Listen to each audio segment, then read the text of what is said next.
Well, the Tennessee Bureau of Investigation is now stepping in to get more answers after a man bitten by a Clarksville police K-9 dies in jail. The NAACP is also getting involved, calling for the community to stand for the family of Darius Chappell. Now, we were there this morning to hear their message.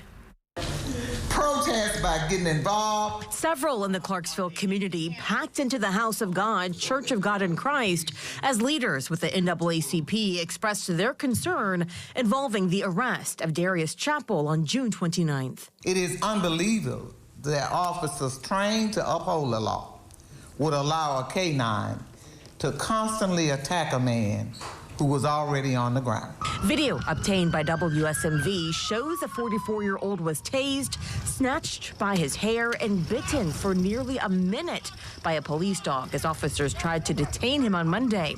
We learned he died 4 days later on Friday morning.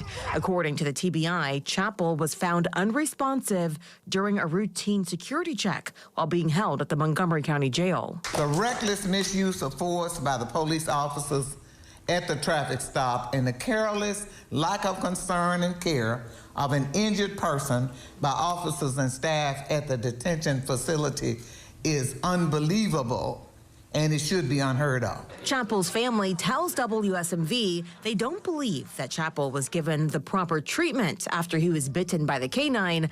While it's not clear what led to Chappell's arrest, court records reveal a warrant was issued for his arrest stemming from an alleged domestic violence incident.